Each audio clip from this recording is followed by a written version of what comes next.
Hey folks, it's Ryan Adams here from naturalweightlossmastery.com.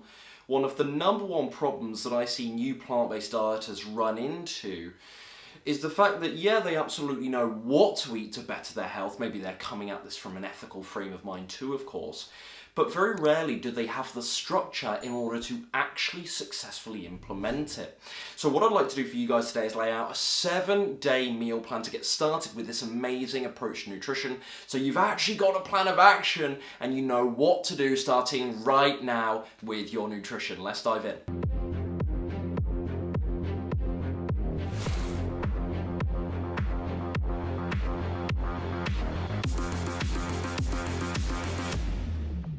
So I think that by far and away the most straightforward method for getting started with this approach is to follow that typical 3-meal-a-day structure. That classic breakfast, lunch, dinner, maybe the occasional snack. It's usually mid-afternoon, 3 to 4 p.m. that we get a little peckish, isn't it? But generally that typical 3-meal-a-day structure. Why do I like this so much? One, it's very simple. With that sort of 5 small meal approach, you need to do a lot more thinking, a lot more planning, a lot more prep. So number one, it's simple. Two, it's popular. What does this mean? Well, it allows us, if we've done it lots in the past, to just transition a great deal more easily.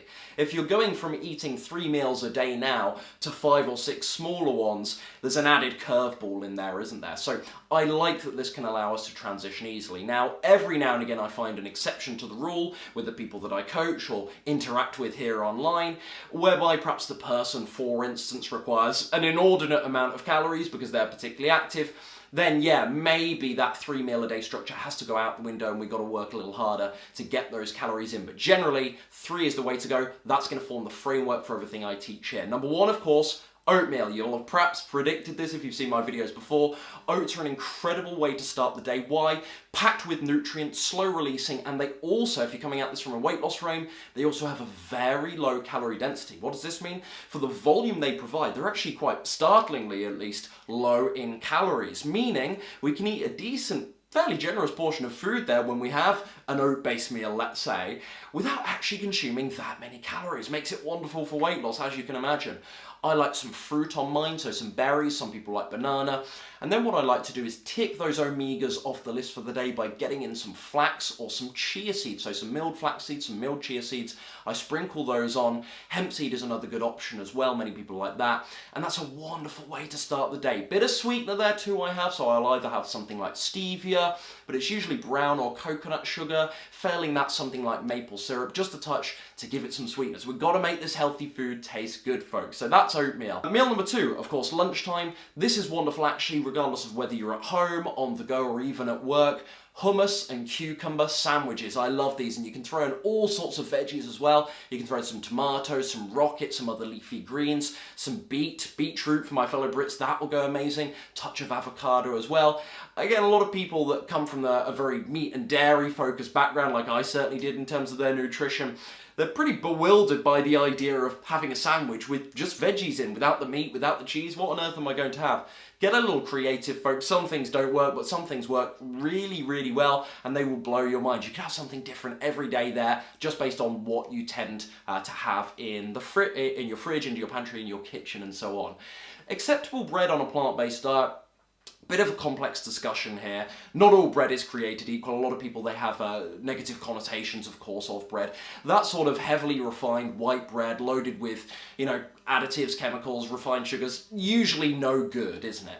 What we would like, ideally, I would suggest, is whole wheat, rye. Failing that, maybe something like a sourdough. If you're following a gluten-free approach for a particular reason, then you've got to do a bit more work to find a bread that's, number one, gluten-free, of course, most importantly, and 2, healthy. But generally speaking, most people, whole wheat or rye works really, really nicely. Failing that, perhaps a touch of sourdough. Spread on that hummus there that you can make at home without oil, and then add your veggies. And that's, again, something you can have at home, have on the go. Make sure you're full and satisfied. That's really important. One little sandwich isn't really going to cut it for a lot of people, so make sure you stuff it full with lots of tasty veggies. And the dinner option that I'm really loving at the moment is my Hearty salad bowls. Now, often when we think of a salad, we think of something that maybe isn't that filling, maybe it's a little bit boring as well, just leafy greens. There's so much you can do to it it, folks. There really is. Load it up. You'll see I've been making this summer lots of these salad bowls. I'll even throw in potatoes or sweet potatoes, maybe some tofu as well. Avocado. I do have, of course, those leafy greens. I like romaine, I like rocket and spinach sometimes in mine, but I'll throw on red pepper, I'll throw on the red cabbage, I'll throw in all of these vitamin and mineral packed veggies. Big salad bowl there. It's a really hearty portion, and that I find to be a great way to really round off the day there. I always tend to add some of my, it varies every now and again, but on the whole I tend to add my easy tahini dressing there, which is simply lemon, tahini and water in equal parts. You can adjust it for different consistencies and whatnot, and based on perhaps your weight loss goals, for instance, maybe you're a bit cautious of things like tahini, fair enough.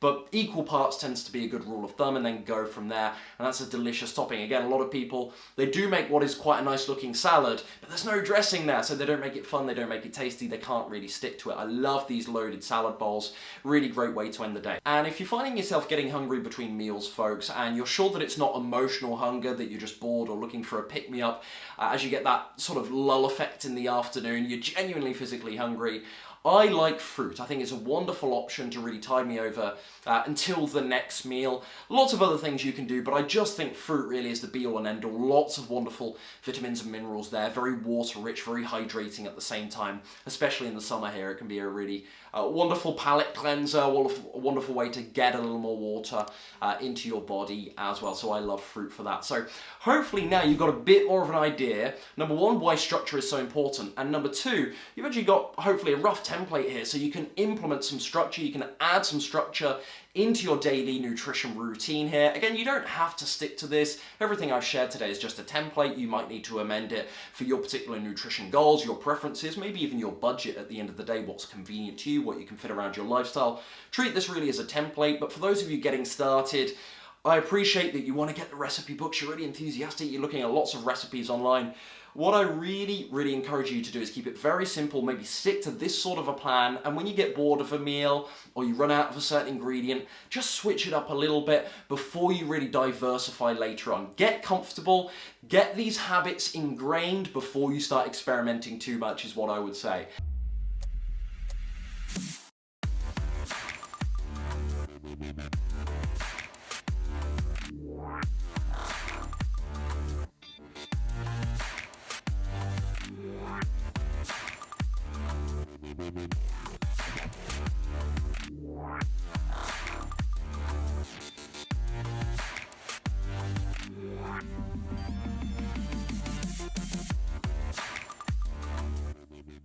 It's the single best thing I've ever done is work with Ryan. And I know that sounds dramatic, but it's true. Hands down, you're the best decision I ever made for myself in a long, long time.